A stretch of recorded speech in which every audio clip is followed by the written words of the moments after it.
What you're going to be hearing is a quietly emerging story off camera, away from the tidy narratives we've grown used to watching on television. It's a story pieced together by insider testimony, careful timeline research, and personal speculation by individuals who have intimate connections to the Brown family. We're being transparent here. This inquiry is ongoing, and a lot of what we're sharing hasn't been officially disclosed yet. But the new image emerging is so beautiful that it might completely rewrite what we thought about the sister wives and the family life we thought there was. Gradually at first, observers have seen cracks develop. We've seen screaming battles, crying tantrums, and the eventual disintegration of a formerly harmonious plural home. Speculation has run rampant about Coyote Pass, the Flagstaff move, and the family's unique culture. On the surface, it seemed like a story of emotional tension, favoritism, and neglect. But what if that was never the full story? What if the emotional drama we've witnessed was just a cover for something far colder, a calculated betrayal hidden beneath the surface? This isn't just about feelings. This is about inheritance, control, and a family legacy at stake. There has been a court-unveiled will, one that leaves Robin and her children as the only beneficiaries of the Brown family wealth. A judge has apparently deemed this will to be connected to an $2.8 million fraud. What started with a family dispute now entails an all-out scandal, a dynasty in shambles, and a patriarchal family member arraigned on charges of betraying his own family. It is breaking news, and we're going to dissect every aspect, evidence, motive, and verdict. You won't be able to miss a single point. Before we dive into the breaking news, do us a favor. Hit like so that this news gets to all of the Sister Wives fans out there who are wondering what's really going on. And if you're new, make sure to turn on notifications. You'll want to be first when we go live with part 2. In order to get into the accusations of fraud, we need to begin at the beginning. The Brown family's biggest promise to the public was being together, one family, one fortune shared. Mary made the first money. The family's financial pillar was Janelle, who often used her own retirement income to top the family spending. Christine managed the home, so Janelle could work and Cody could be Cody. Together, their efforts had created a combined nest egg, worth the value of 4 homes purchased in Las Vegas, a tangible proof of their joint effort and religious business enterprise. And then, in a single courtroom action, everything was altered: Mary's divorce. It was being handled as a formality. Cody had to marry Robin so that he could lawfully adopt her 3 children. Mary reluctantly acquiesced, believing that her religious first wife status and co-equal partnership would not be compromised. But insiders claimed this was the turning point. The law marriage to Robin wasn't solely about adoption. It was the first move in a multi-year plan to disinherit the first 3 wives from the family estate, cutting off control at Cody and Robin. This was followed by all of the assets that had legally entered into the business becoming shielded from Mary, Janelle, and Christine. They officially became roommates legally in the lifestyle they had created. The decline began with Christina's departure. She was not only departing emotionally, she needed to unwind financially. She had been living in a Flagstaff house for 2 years that was to be sold in order for her to receive her share of Coyote Pass equity. Excuses and delays and market problems wore it down. Piqued, Christine hired a Utah attorney to demand a clear accounting of her share of the family's most valuable assets. She wasn't asking for the world, just what she had contributed. And this is where the story is much like a film. Christina's attorney sent a standard discovery request to Cody's lawyers in Arizona, asking for business records and property records for the family business. It was late to arrive and only partly completed. But amidst a group of computer files, a young green paralegal made a horrific mistake. Hidden in a missent PDF, unknown as a harmless report about zoning, was an internal memorandum from the senior estate planning lawyer to Cody. It replicated a to-do list to fund an entity known as the Solomon Trust. Among the items listed under assets were Coyote Pass properties, media rights, and a brokerage account Christine never even knew existed, the Solomon Trust, named after the youngest son. Christine was appalled. Christine had never even heard of the Solomon Trust, much less one named after her youngest son. Trusts are fairly common instruments for managing inheritance and property, but why one was being created without any of the other 3 moms' knowledge she had no idea. Suspecting something fishy was going on, she forwarded the paper straight to her lawyer. As narrated by sources, the lawyer's reaction came immediately and sharply. The fact of a clandestine trust of joint family property was an eye-opener, a suspicious attempt to starve the other wives of what rightfully belonged to them. That single rogue PDF was going to be the fulcrum, which, when pulled, was going to unravel the whole family fabric. Christine had no option but to pass this one on to someone else. The discovery was too big, too grotesque. She phoned Janelle first. Imagine that call, Christine, exasperated but crying, reading from what she had found. Initially, Janelle suspected it might be a draft or rough outline of the children that never came to fruition. But Christine insisted, emailing across the document. Cuddled up in her RV on Coyote Pass, reading the words "The Solomon Trust," a shiver of fear ran through Janelle. Suddenly memories came flooding back, budget wars, Cody and Robin blowing money and she pinching pennies, all for the benefit of a family on the verge of economic ruin. And then there was Mary, the toughest to make. Decades of tense relations and hostility could not isolate them from the gravity of the situation. The accounts illustrate a secretive, three-way video teleconference from Arizona, Nevada, and Utah. Mary, Janelle, and Christine were not competition wives for the first time in nearly a decade, they were together. Both mentioned their own histories of financial stonewalling. Mary discussed having money withheld for her B&B when Robin purchased a new car. Janelle discussed the consistent frustration of planning to go to Coyote Pass when Cody had unspecified financial constraints placed on them. Christine discussed how she struggled to obtain equity in the Flagstaff house, a house which she had financed largely alone. Bit by bit, the scenario became a horrid one. They had been intentionally, quietly, and systematically cut out of their share of the family fortune. Following that call, a plan was made. They would combine their abilities, keep the best financial and legal brains working for them, and fight, not just for themselves, but for the 13 children who might be cut out of their grandfather's will.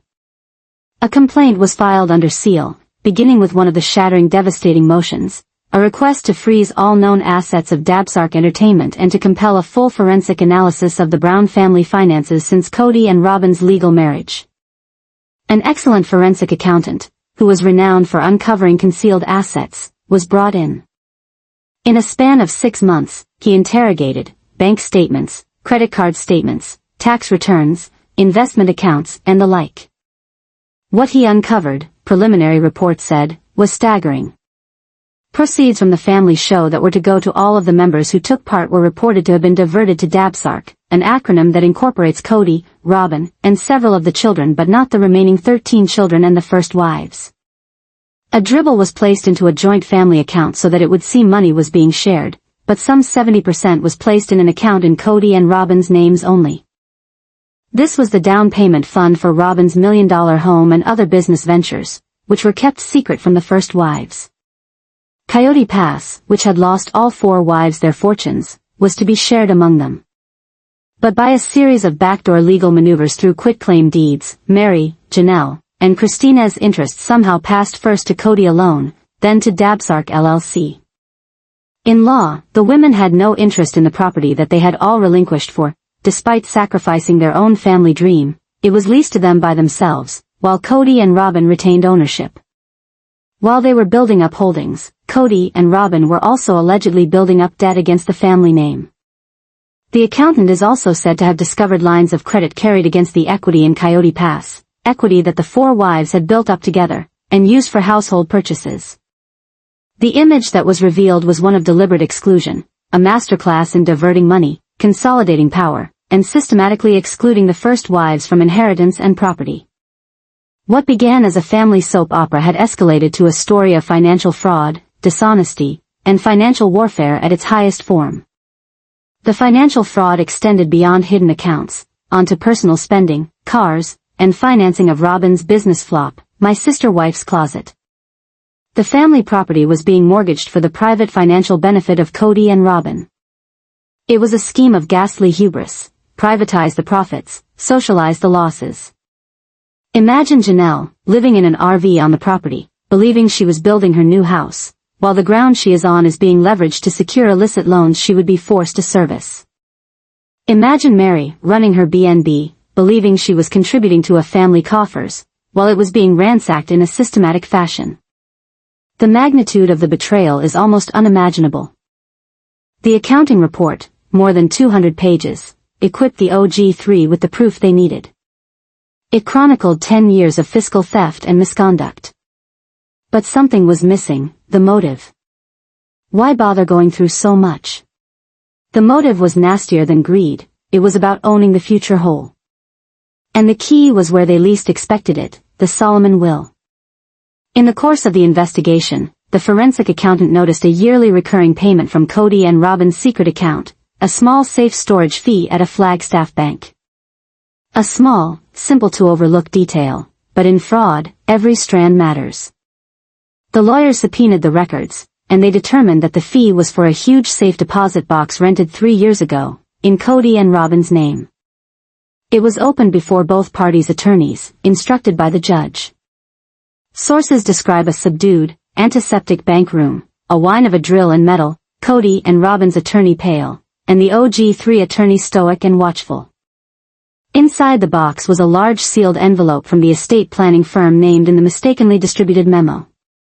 The envelope contained the smoking gun, Cody Brown's dying will and testament, or the Solomon will. No draft copy, but a multi-page, professionally prepared, notarized document, clearing their worst suspicions. The will named Robin sole executrix of the estate, with absolute power over all Cody owned. She was the sole main beneficiary, taking it all, real property, bank accounts, business assets, intellectual property, everything. The contingent clause was merciless. If Robin died first and before Cody, the entire estate would be in the Solomon Trust, held by Robin's sister, to be utilized for the sole benefit of Dayton, Aurora, Brianna, Solomon, and Ariella. And the provision of disinheritance was the nastiest. It simply read that the other 30 children would inherit nothing, being provided for during my lifetime. This was the clincher, the financial shell game, asset consolidation, legal marriage, all for the purposes of obliterating the original families from Cody's will. He wasn't just disinheriting the previous wives, he was disinheriting his own biological children, the very children fans had grown up with on television. But in their arrogance, Cody and Robin made a fatal error. The will, written the 17th of March, 2 years before, was void. The notary commission had expired 6 months before the date on the document. And, as it turned out, further investigation revealed that Cody hadn't even been present in Flagstaff that day, was in Utah visiting a relative. The basis of their clandestine plan rested on an honest-to-goodness falsehood. The smoking gun wasn't just smoking, it was a cannon aimed at Cody and Robin. With undeniable proof of deception in their hands, the case moved from that of a money fight to one of criminal conspiracy. The stage was set for an epic battle in the courtroom involving husband and wives, father and child. Part 2 of our behind-the-scenes saga brings you into that courtroom, the heart-wrenching testimony, the damning cross-examinations, and the shocking verdict that led to the $2.8 million judgment. You will see Cody and Robin's defense collapse under the glare of their own dishonesty. Part 1 laid the groundwork for the biggest scandal ever to shake the sister wives universe. We uncovered how a lone mismailed PDF set up the situation for Christine to discover about the secret trust, how she, Mary, and Janelle joined forces and turned over the family finances, and how they discovered the safe deposit box with the Solomon will. On the other side of the safe deposit box was the last bombshell, a secret will signed by Cody Brown that excluded 13 of his own kids and left the entire family estate to Robin and her children only. The smoking gun wasn't just ruthless, it was fabricated, sporting a forged notary seal and a fake date. With this evidence in hand, the battle for the Brown family legacy moved from the living room to the courtroom. The hearing was closed door, out of sight, but sources have presented a sensational account of an affair that boasted more drama than legality. On their side, Mary, Janelle, and Christine occupied the bench with their lawyers, a picture of calm, staunch unity. Across from them, Cody and Robin stood in close physical proximity but notoriously appeared solitary and hangdog-like. The OG3 plan was simple but devastating: present the facts, follow the money, and cite the fraud. Cody and Robin's was a strategy of passion, distraction, and an appeal to patriarch privilege, a strategy that would be catastrophic. The day's high point was Cody Brown's testimony. He walked up to the stand, sources reported, not like a defendant's man but like a king whose right was being questioned.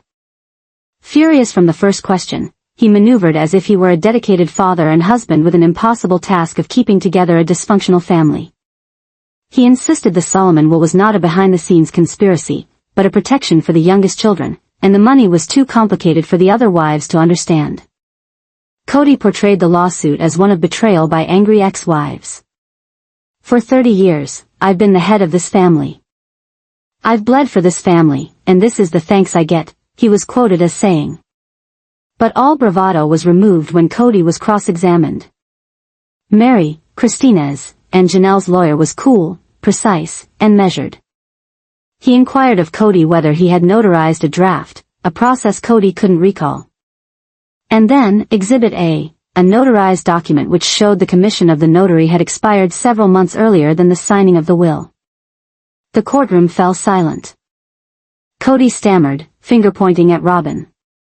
Exhibit B was next, an airline ticket receipt, credit card charges, and social media posts all corroborating Cody was in Utah on the day of the alleged signing of the will in Flagstaff. He remained stone-faced. The well-constructed facade of the old man broke, displaying a cornered, devious man. Robin's turn on the stand was next. Her performance was a masterclass in vulnerability as a weapon. Seizing a tissue, she portrayed herself as the deferential obedient wife, unfairly underestimated by the other women. I just trusted him. I didn't get all the legal stuff. I just signed where he said to sign, she was quoted as sobbing in her own defense for the family's sake. She claimed ignorance of the existence of the Dabsark accounts and rationalized all the expenditures, the house included, as family reunification needs. Her stellar performance started to unravel at the seams with OG3 counsel's cross-examination, however, as it zealously went about illustrating the naivety of her claims. The courtroom showdown was the culmination of the Brown family saga, a mess of power, dishonesty, and treachery, leading to the erosion of a legacy built in secrecy. It started with a family feud and escalated into a full-blown expose of willful financial dishonesty, emotional duplicity, and courtroom drama. The truth could not be avoided, and the whole stage was set for a judgment that would stun the sister wives' world. The Robin Brown cross-examination was tough. She co-owned My Sister Wife's Closet, worked as the creative director and bookkeeper for years, but claimed she didn't know anything about millions of dollars being deposited into the Dabsark LLC accounts which she signed in accordance with the law using her children's names and her own name on them. Her attorney asked her tougher questions. She had made pricing, inventory, and strategy decisions but had never gone over bank statements in an account in which she was the named account holder and her children were also named. Robin denied being the person who was handling money and said she had been too busy with the kids. The interrogation was merciless, tracing her extravagant spending, her house down payment, collectibles, and indulgences, directly back to the secret account. Her act of innocence as an unwitting bystander began to fall apart, revealing a history of deliberate ignorance, a choice to be ignorant because she enjoyed the attention she was generating. The coup de grace was in the will. Robin, the exec and sole beneficiary, and her children, sole beneficiaries, were the subject of a question the jury would not soon forget. Did she ever think it was unfair to the other 13 kids? Did she ever fight with Cody? With tears, she admitted the motive. I just wanted to feel secure after everything I went through in my first marriage. I just wanted to know my children and I would be safe. The mask had slipped. It was not family, it was hers and hers alone. The closing arguments were a study in contrasts. The lawyer for Cody and Robin framed the case as a family dispute, in which the two ex-wives were spiteful and bitter that Cody had moved on and in love with Robin. He argued that Cody had the right, as patriarch, to do what he wished with his will and money, and wanted the jury to perceive this as a family tragedy and not fraud. Followed the OG3 attorney, who rose steady and unflustered and addressed the jury for nearly 2 hours without using one note. He presented strictly facts, laying bare the cold, calculating motive of fraud. The attorney outlined the legal machinations, the money siphoning, the quitclaim deeds that stripped the Coyote Pass wives, and the forged will. He reminded the jury that numbers do not lie, that the doctored notary and secret accounts talk of theft, not hurt feelings, and that this was a story of stolen equity, stolen legacy, and family promise broken, one family, one future, hijacked for the privileged few. The jury left. For Janelle, Mary, and Christine, the agonizing wait was torture. Less than 4 hours, they returned with an unanimous verdict. Cody and Robin were guilty of conspiracy to defraud, breach of fiduciary duty, and fraudulent conveyance. But most shocking was after the jury had been dismissed. The judge addressed Cody and Robin in person before handing down sentence. In a stern rebuke, the judge criticized the couple for using spiritual authority as a route to greed. Cody, the supposed patriarch, had taken 3 wives' emotional and financial work for granted, quietly preparing documents to wipe them and their children from family records. Robin, not being passive by any means, had been an active agent, looking out first for her own interests, and the rest of the family second. The judge's final words were savage. Cody and Robin's actions weren't merely illegal, so far. It was morally bankrupt. They had wrecked a family, and Cody, far from a masterful patriarch, had been exposed as a family turncoat. Justice had won out, and the conviction would stand as a monument to the cost of deceit, greed, and shattered trust within one of America's most treasured plural families.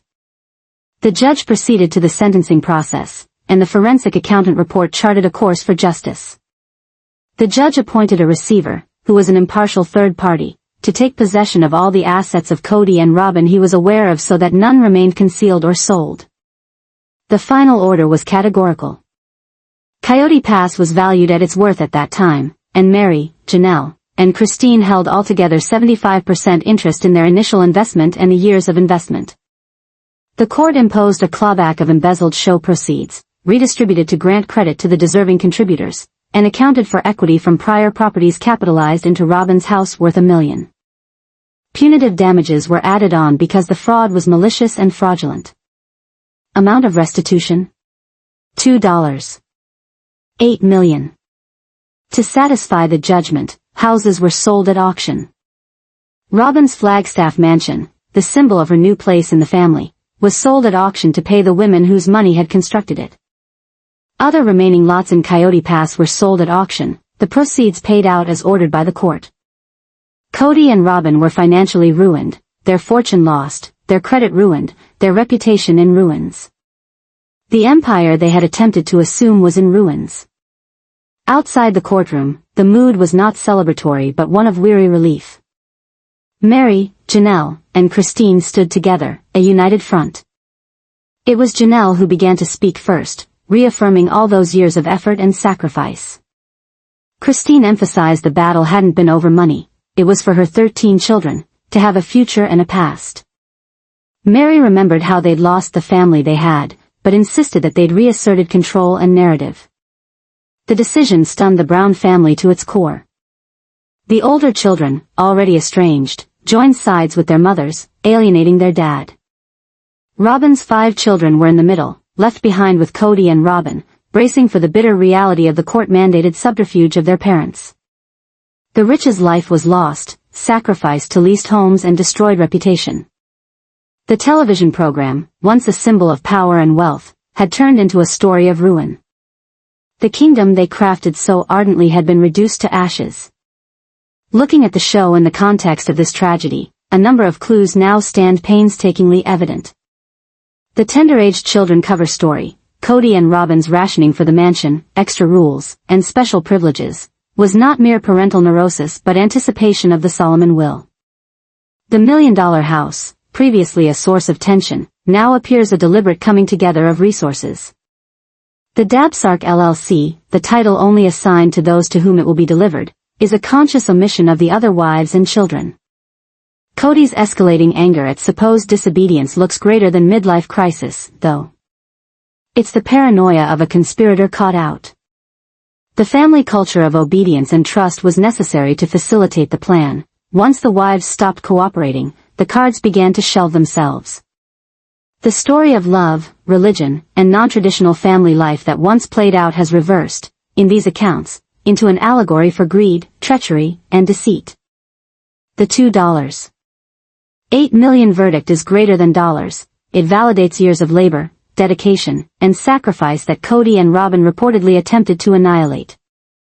Mary, Janelle, and Christine gave up their home life, but they gained so much in return: their truth, their voice, and their freedom. Cody Brown began to start a dynasty, but he will be remembered no longer as a patriarch, but as a man who attempted to sell his children's birthright for a kingdom of one. It's a sensational story, and it is only just beginning. What do you think of these accusations?